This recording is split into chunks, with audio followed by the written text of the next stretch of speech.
こんにちは、静かな独り言です。今回は視聴者さんにいただいたリクエストの中から制作した作品、フリルトレカケースです。トレーディングカードを入れて持ち運んだり飾ったりするものです。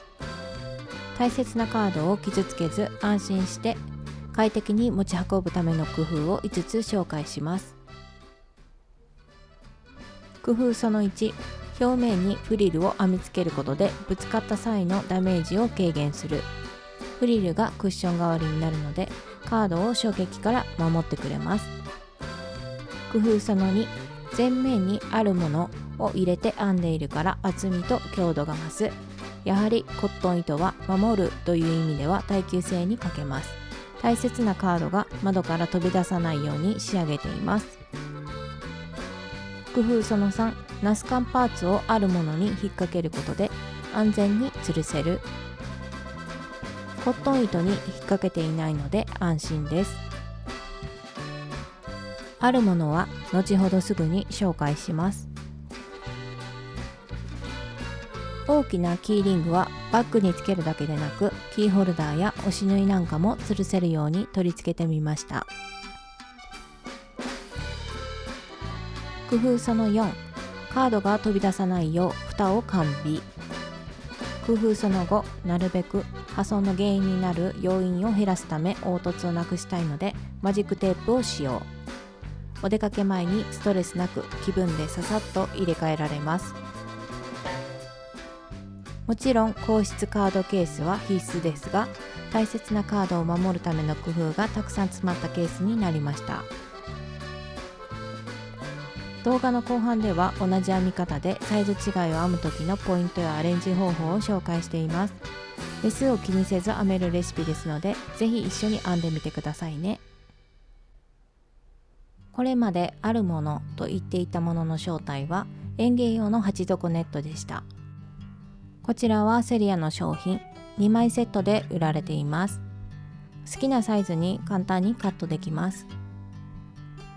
そして大切なカードを保護するための硬質カードケースです。透明のものやホログラムのカードケースが売られています。こちらも100均です。そしてファスナーテープです。2.5 センチ幅で好きな長さにカットできるものが便利です。粘着タイプのファスナーテープでも貼り付けにはボンドを使用することをおすすめします。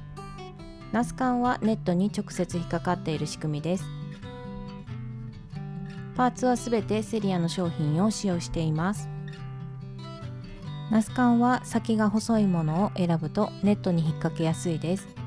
使用している材料の詳細は概要欄に記載しておきますので、そちらでご確認ください。糸はセリアのニューエンジェルコットンとフリルの縁にはロアンを使用しています。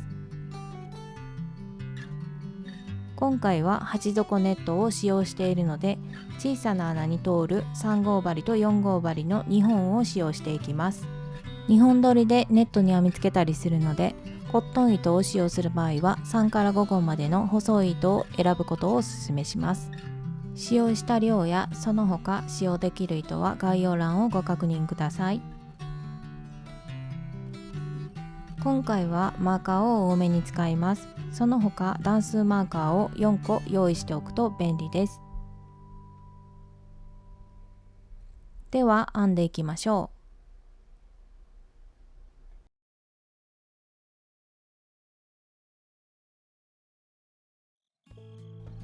まず鉢底ネットを硬質カードケースに合わせてカットします。ケースの外側に1列分余裕を持たせてカットしましょう。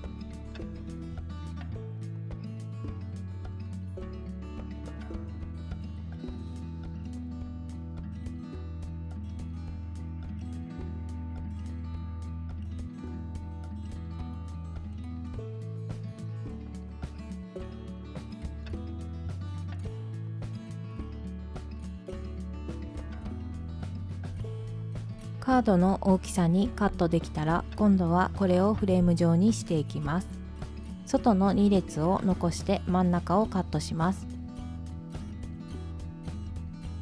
中心に近い部分から刃先を入れ、少しずつカットしていきましょう。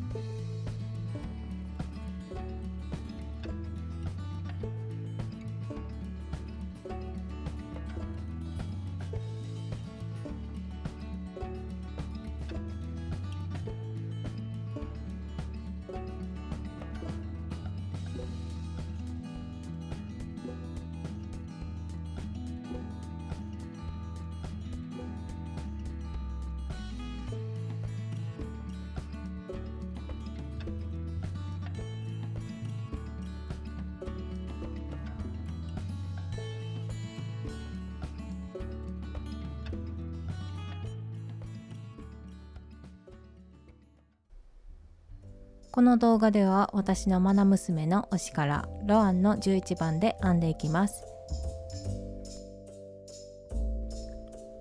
最初はフレームの外側から編んでいきます。フレームの外側は耐久性を高めたいので、この工程のみ2本取りです。針は4号針で編んでいきます。糸をセットした状態でフレームを持ちます。糸を沿わせます。フレームの下の列に針を入れ、糸をかけてきます。今度はフレームの上でもう一度糸をかけて立ち上がりの鎖編みを1回します。同じ目にまた針を入れ、フレームの上で糸をかけて引き抜くと細編み1目めができました。最初の細編みにはマーカーをしておきます。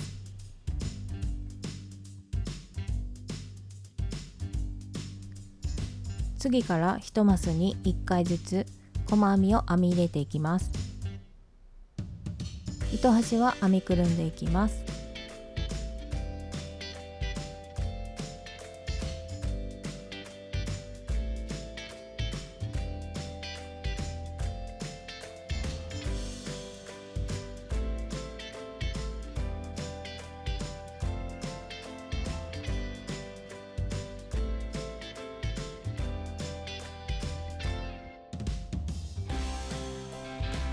糸端はある程度編みくるんだらカットします。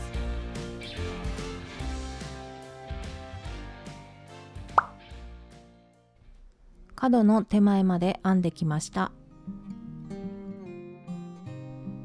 角と接する斜めのマスを利用して方向転換を行います。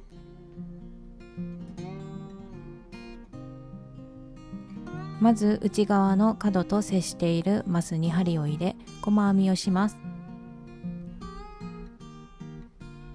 次に外側の角と接しているマスに針を入れ細編みをします。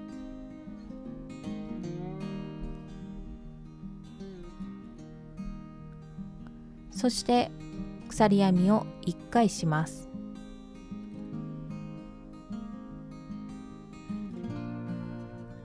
また外側の角と接しているマスに針を入れ細編みをします。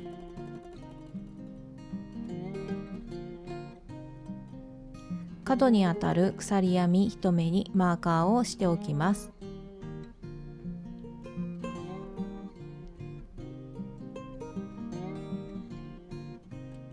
そして内側の角に接しているマスにもう一度細編みを編み入れます。これで角の方向転換ができました。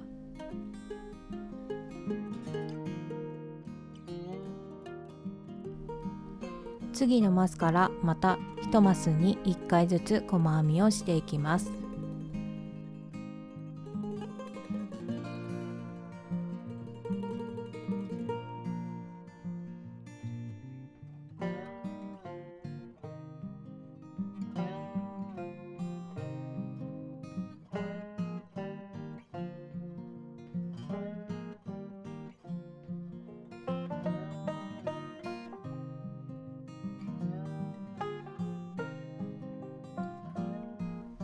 1周編んできたら糸始末をします。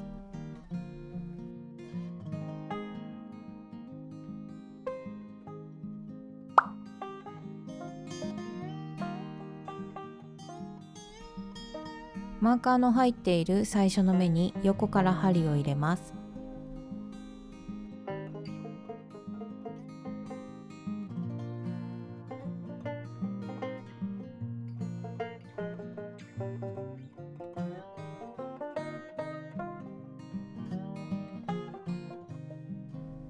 糸端が出ていたところに戻ります。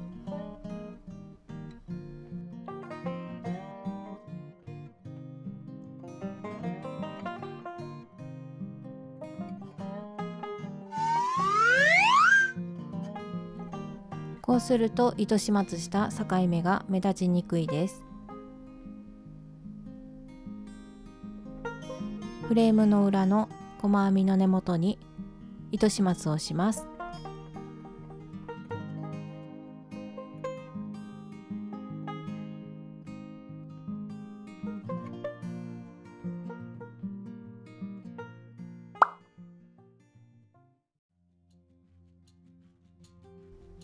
次はフレームの内側を編んでいきます。この工程から1本で編みます。参考針を使います。この次にフリルを編み付ける工程がありますが、そのままフリルを編めばいいのではと思われる方もいるかもしれませんので、先にお伝えしておきます。ネットに直接フリルを編み付けるとフリルが内側に向いてしまいます。この工程はフリルを外向きに取り付けるためにとても重要な工程になります。内側を上にして編んでいきます。フレームの下から糸を沿わせセットします。マスに針を入れ糸をかけてきます。上で立ち上がりの鎖編みを1回します。糸端は編みくるんでいきます。立ち上がりと同じマスに細編みをして最初の目としてマーカーを入れておきます。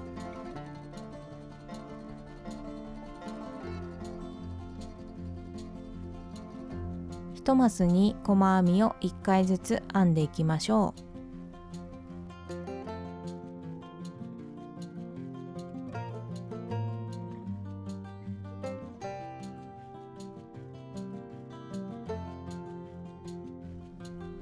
ある程度編みくるんできた糸端はカットしておきます。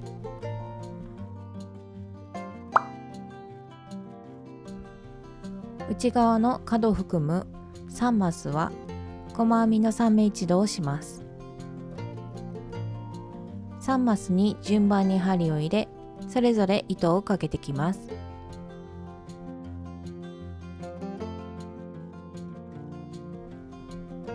糸をかけてくると針には4本糸がかかった状態になります。最後に糸をかけて引き抜くと細編みの3目一度で角の処理ができました。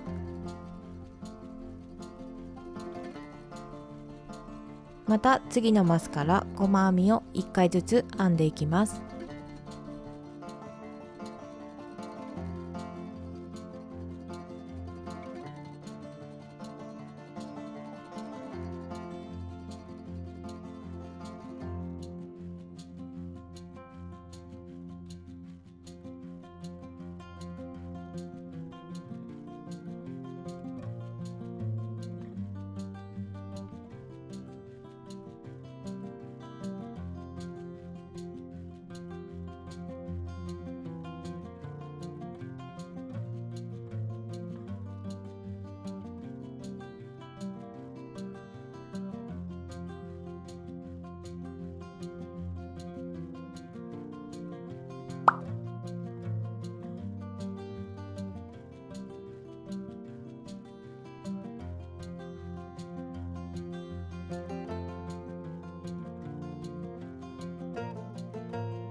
3号針でフレームの内側にフリル1段目を編んでいきます。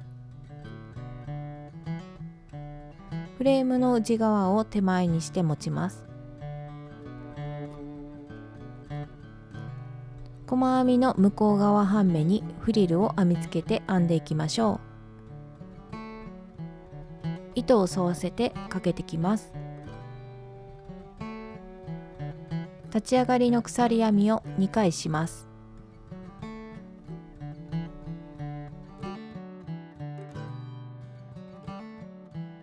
糸をかけ、鎖編みの根元に針を入れ糸をかけてきます。針に3本糸がかかった状態からもう一度糸をかけてすべて引き抜きます。最初の中長編みができたので1目めとしてマーカーを入れておきます。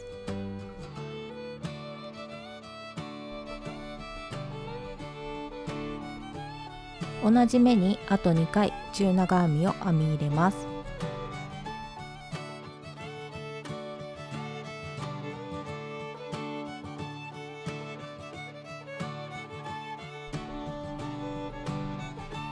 次の目からも2回3回2回3回と繰り返し編み進めていきます。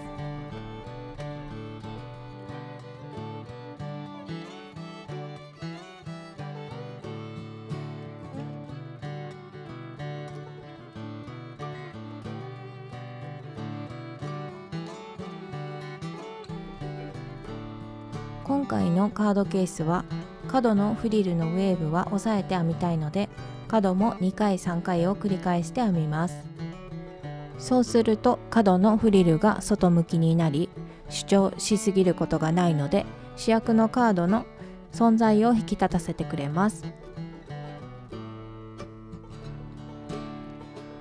一周繰り返し編んでいきましょう。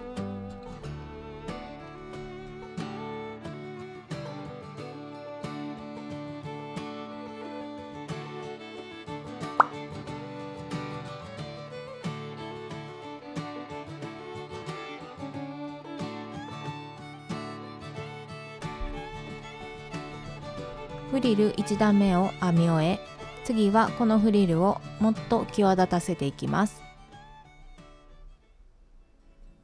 フリル2段目です。ロアンの8番で編んでいきます。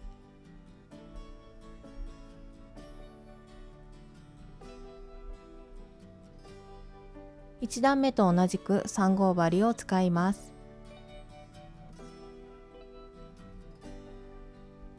前段の中長編みの頭に針を通します。糸を沿わせてかけてきます。立ち上がりの鎖編みを1回します。今編んだ鎖編みの根元に針を通し、細編みを1回編み入れます。最初の1目めとしてマーカーを入れておきます。糸端は編みくるみながら次の目からも1目に1回ずつすべての目に細編みを編み入れていきます。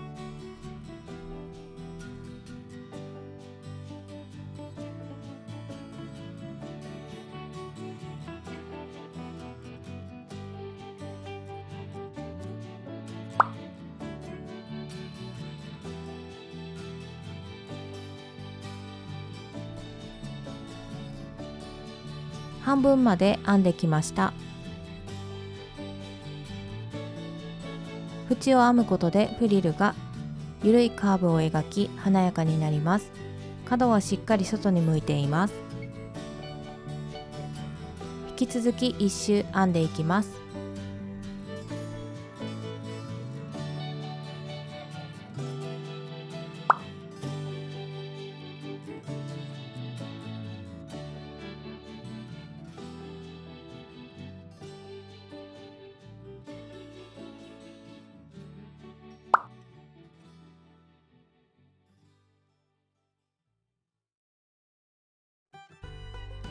フレームの表が完成したので裏面を編んでいきます。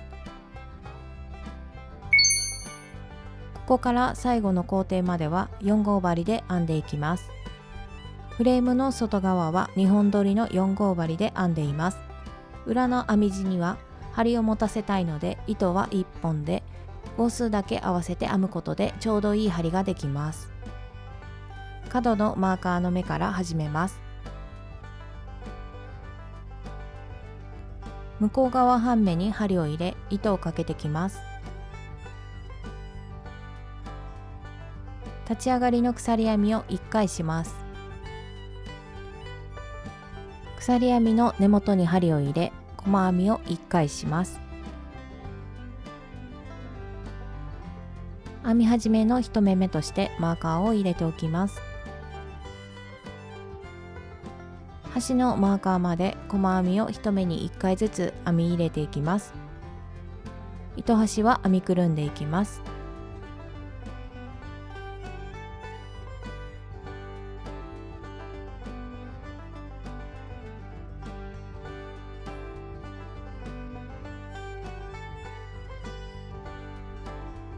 ある程度編みくるんできた糸端はカットしておきます。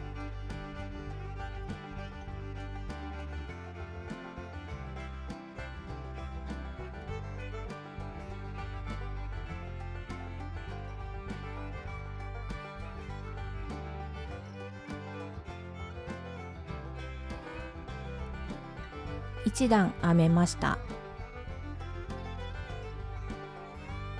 立ち上がりの鎖編みを1回してひっくり返し次の段です。前段の最後の目に針を通し編み始めます。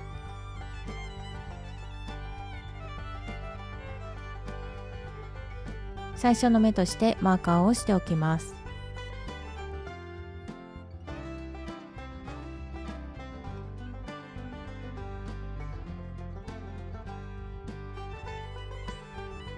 編み進めます。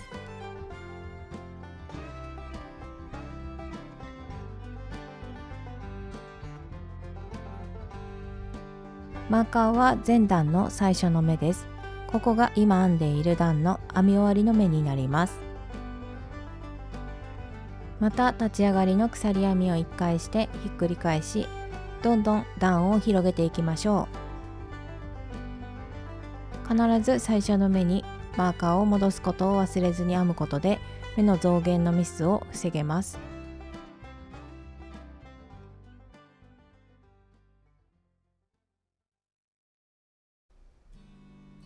大体でフレームの高さ分編んできました。根元の筋になっているところから折り曲げて合わせて確認します。もう一段編むと両脇の段数マーカーに到達しそうなところまで編めています。蓋を編む場合はここで一旦編み終わりとします。糸始末をします。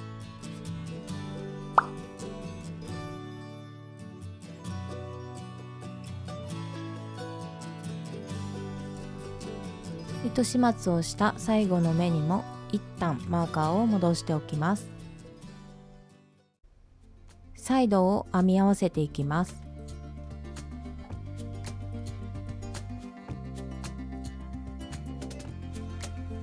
裏面の最後の段についているマーカーを使い、編み合わせる端の目に仮止めをしていきます。角のマーカーの一つ隣の目、この目にマーカーを入れて合わせます。編み合わせている最中にずれないように真ん中にも仮止めのマーカーをしておくといいです。片側の仮止めができました。反対側も同じように仮止めをします。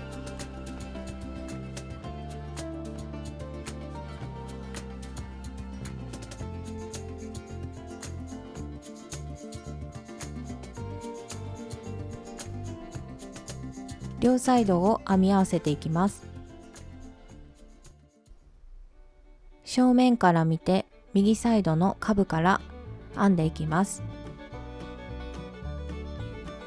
編み地の編み始めの隣の目を半目ではなく全目を拾います。そのまま裏の編み地にもスッと通るところを探って一緒に針を通します。糸をかけてきて立ち上がりの鎖編みを1回します。また同じ目に針を通し、細編みを1回編み入れます。糸端を軽く引き締めておくと編み始めがなじみます。次の目からも細編みを1目に1回ずつ編んでいきます。裏の目は気にせずに2枚を編めているかだけ確認しながら編み合わせていきましょう。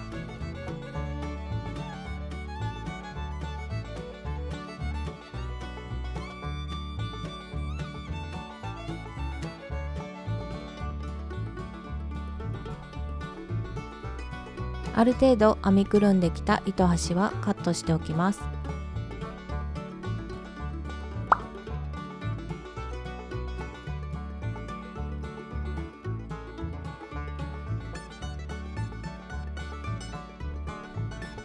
段数マーカーの入っている角の目を残し編み終わります。糸始末をします。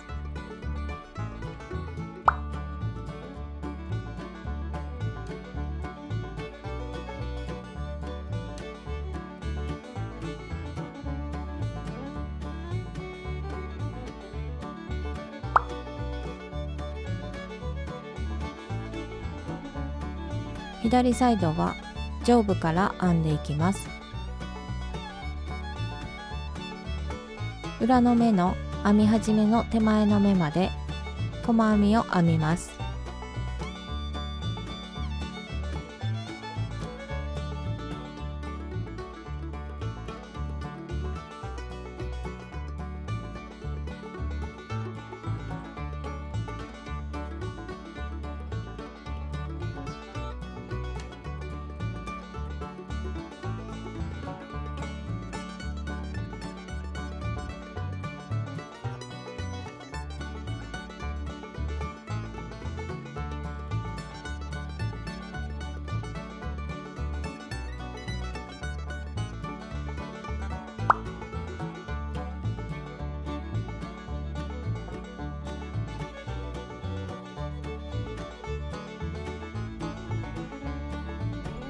裏面の編み始めがここで、その隣の目まで編めました。糸始末をします。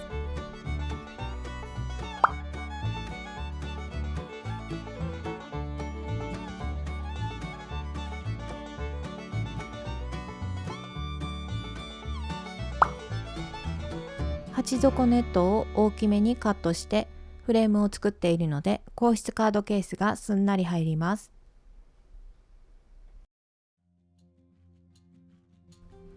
最後に蓋を編んでいきます。ここでファスナーテープを先にカットしておきましょう。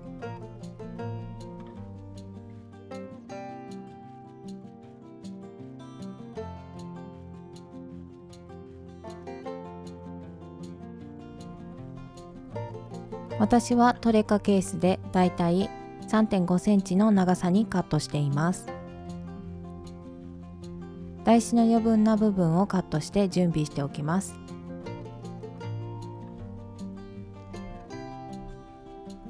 蓋を編んでいきます。編み始めは段数マーカーの一つ隣の目です。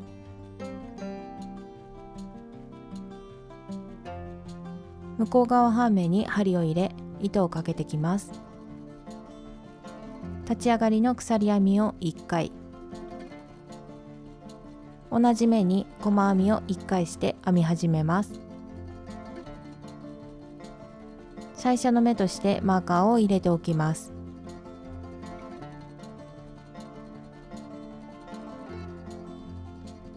次の目から細編みを1目に1回ずつ編み入れていきます。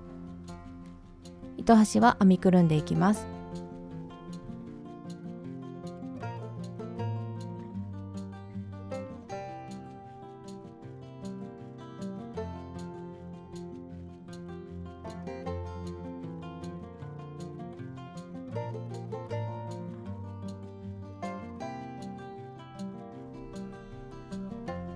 編みくるんできた糸端はカットしておきます。端の段数マーカーの手前の目まで編んでいきます。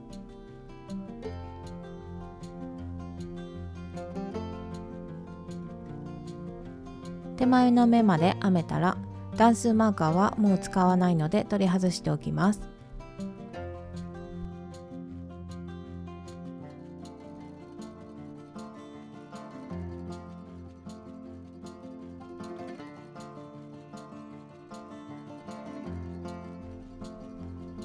立ち上がりの鎖編みを1回してひっくり返し、次の段を編みます。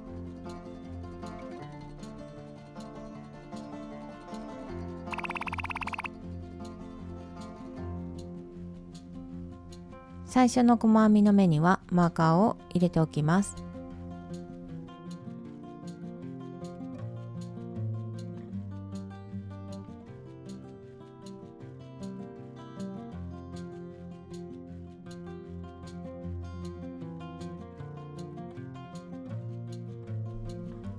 裏面を編んだ時のように段を編み広げていきます。ここでどのぐらい段を編み広げるのかお伝えします。そこで登場するのが先ほどカットしたファスナーテープ。裏の編み地の最終段1段を開けてファスナーテープを置きます。この時にファスナーテープのちょうど真ん中になる位置、蓋を折り返してこの高さになるまで細編みで段を広げていきます。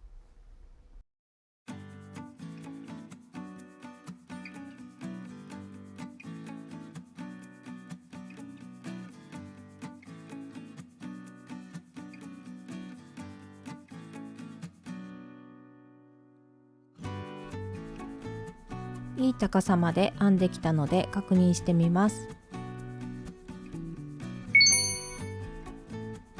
前面にフレーム状にフリルを編んでいるため平らを保つことができません。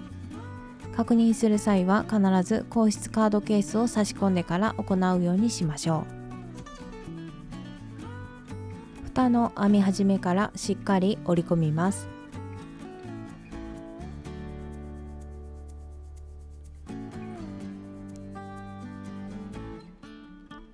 1段分開けてファスナーテープを置きます。蓋を合わせてみて側面から確認してみましょう。この真ん中に来る位置まで編めていたら OK です。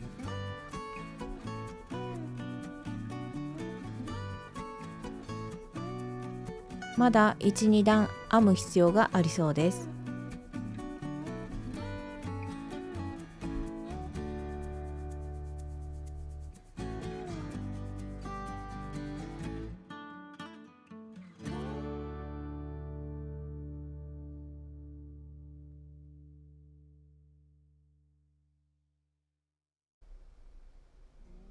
ここから両サイドに減らし目をしながら形を徐々にすぼめていきます。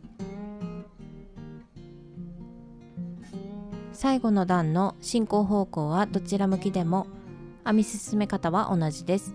私と違っていても気にしないで大丈夫です。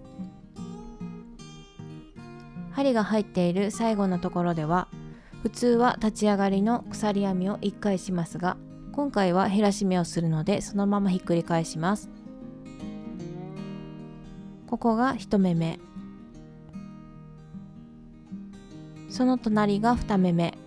立ち上がりの鎖編みをせずに直接2目目に細編みを編み入れます。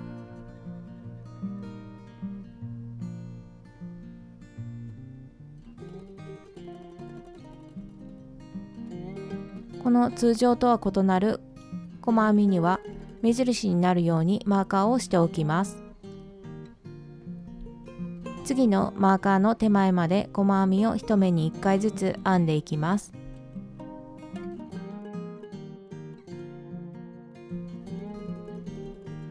マーカーの手前まで編んできました。このマーカーはそのままで、先ほどと同じように通常とは異なる細編みを次の段にします。すぼませて編んでいる最中、マーカーは外さずにすべて残していきましょう。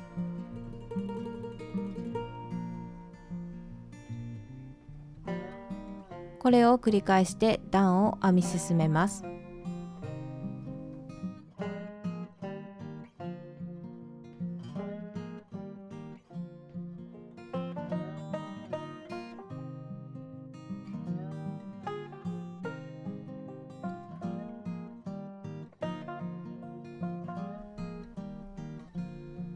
いい具合にすぼませることができたら確認していきます。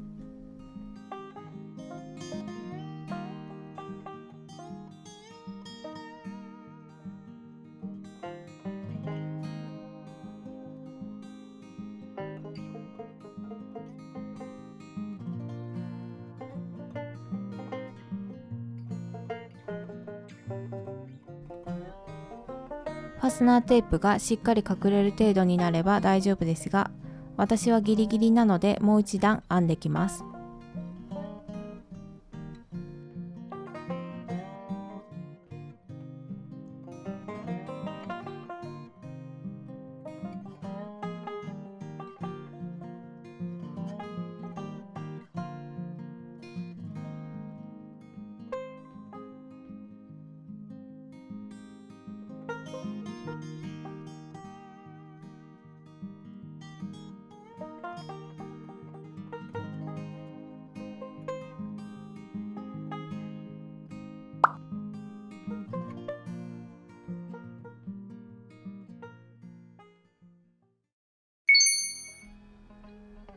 マーカーの数を左右で揃えます。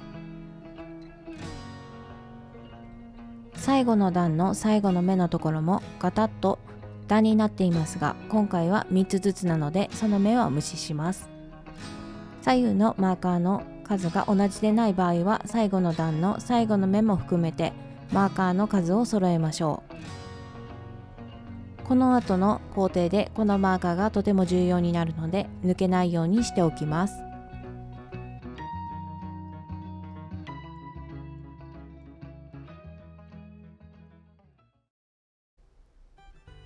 蓋の周りを編んでいきます。この編み始めの細編みの束に針を入れます。糸を沿わせかけてきます。立ち上がりの鎖編みを1回します。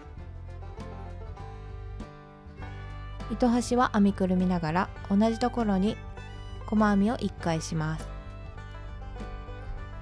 最初に編んだ細編みは糸端を軽く引っ張り引き締めておきます。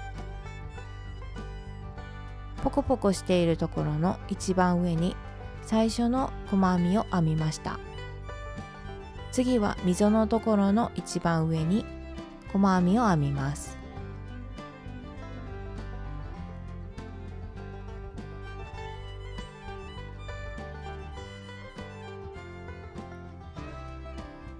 次はポコポコの一番上に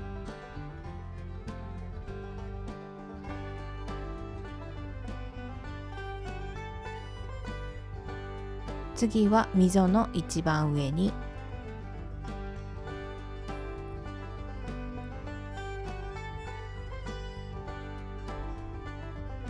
繰り返します。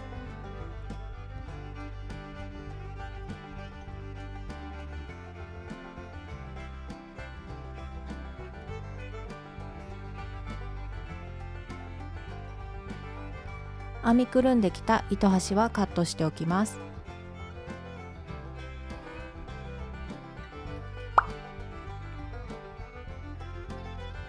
マーカーの手前までしっかり細編みを編み入れます。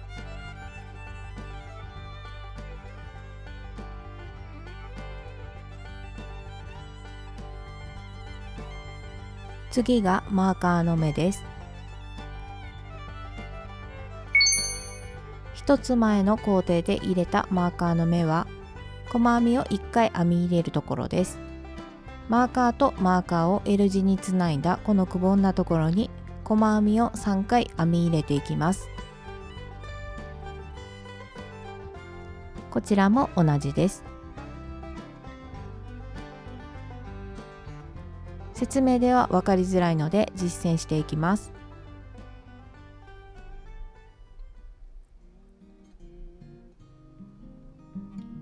マーカーのところは細編みを1回、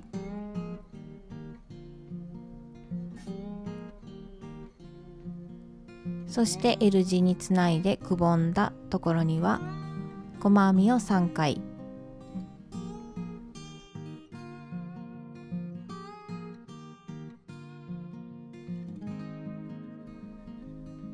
次はマーカーのところに1回、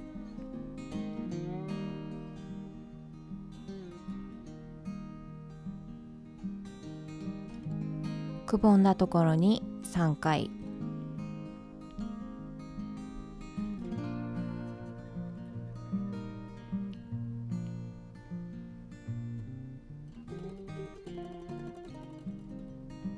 次はマーカーのところに1回、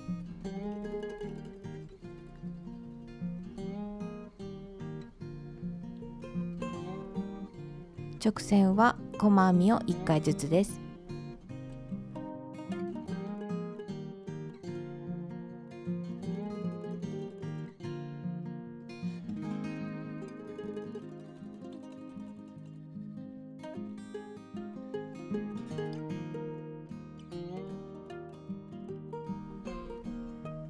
マーカーに挟まれていないくぼんだ目には1回編み入れます。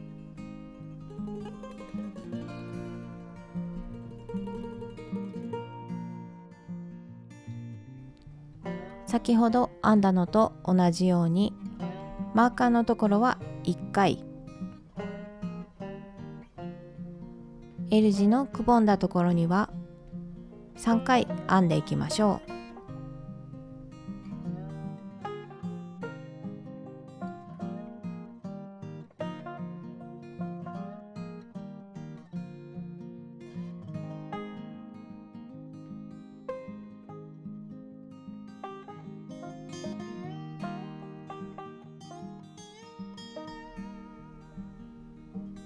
最後のマーカーまで編み終えました。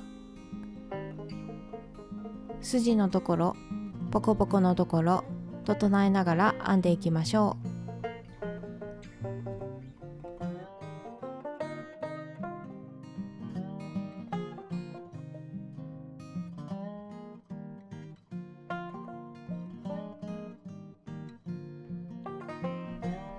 蓋の1段目の細編みの束まで編めたら終わりなので糸始末をします。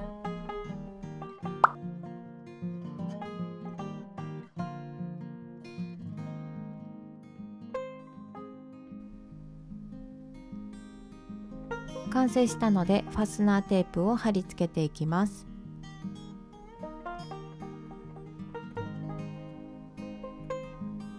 必ず硬質ケースを入れてから作業します。裏の編み地にはザラザラした面の方を貼り付けていきます。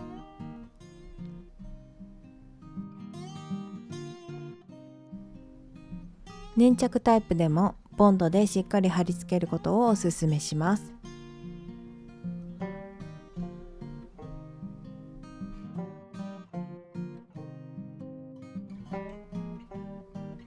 これでフリルトレカケースの完成です。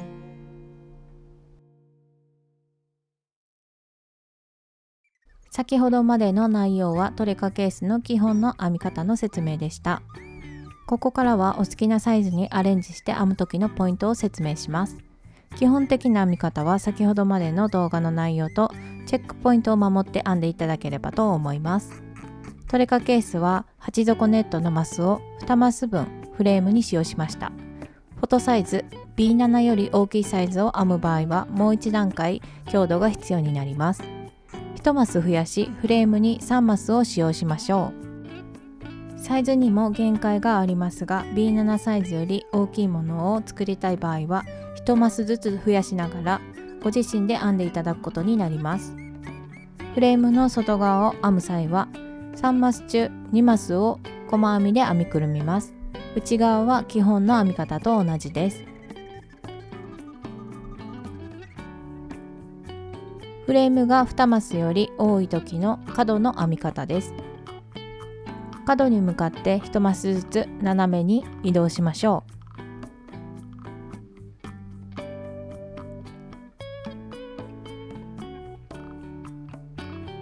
う。折り返し部分は細編みを1回、基本の編み方と同じです。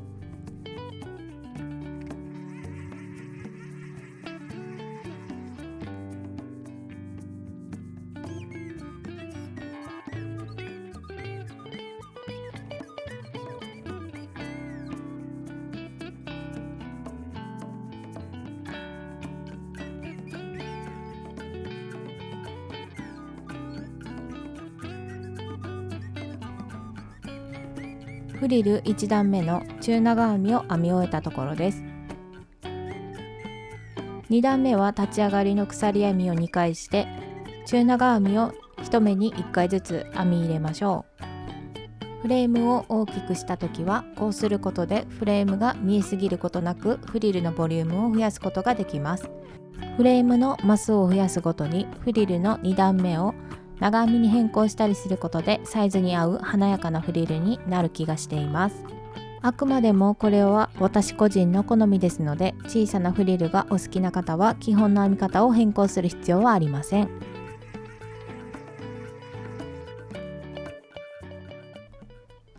写真やカードには横向きのものもあります。ここでは横向きで裏面を編む様子をお送りします。編み方は縦向きで説明した基本の編み方と同じです。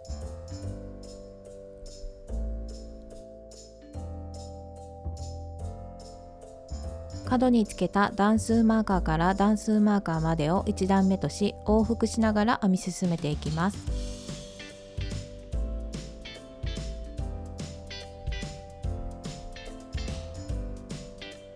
蓋をつける場合は基本の編み方と同様に折り返した際に段数マーカーの1目下の目に合うところまで編み進めます。蓋をつけない場合は角の段数マーカーに達するように高さを編むといいでしょう。横向きで編んだ場合は蓋を先に編み、蓋に合わせてファスナーテープをカットするという順番になります。横向きで蓋を編む場合も基本の編み方と同じように1段目の編み始めと編み終わりは段数マーカーを避けて編んでいきます。編み広げる高さはお好みです。縦向きのケースに比べ幅が広いのですぼませる回数も多くなります。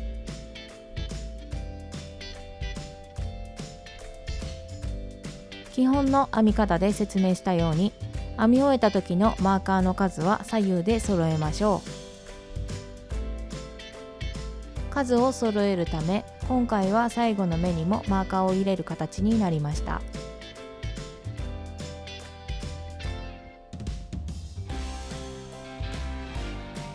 マーカーの数が多くて混乱しそうですが、基本の編み方と同じなので焦らずに確認しながらゆっくり丁寧に編み進めましょう。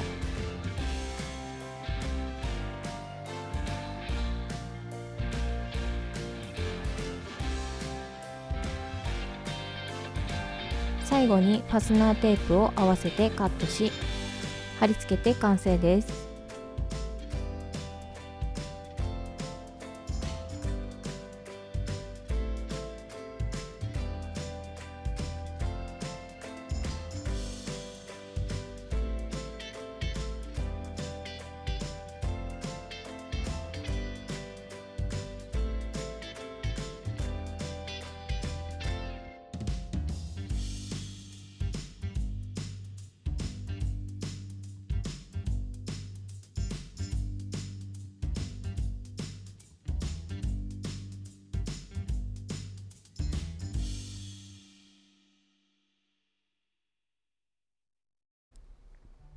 蓋を編まない時のアレンジ方法を一つ紹介します。フレームを大きめに作っているので小さなホックは装着できます。リボンを使って壁にかけれるようにしてみます。リボンの両端をそれぞれ後ろから通します。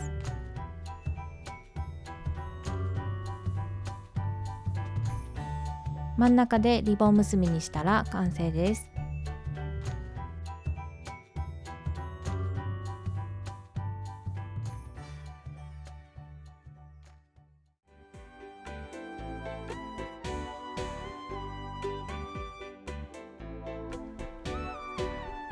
大切なカードを守るためのフリルトレカケースいかがでしたか？こだわりの工夫が詰まったこのケースが皆さんの大切なカードを素敵に保護できますように。そして大きいサイズにアレンジしたものはお気に入りの写真や思い出の1枚を入れてフォトフレームにして素敵に飾ってみてください。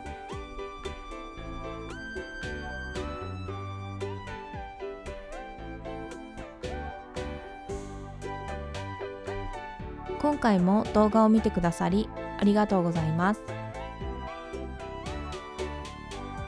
この動画が気に入っていただけたらチャンネル登録や高評価もぜひよろしくお願いいたします。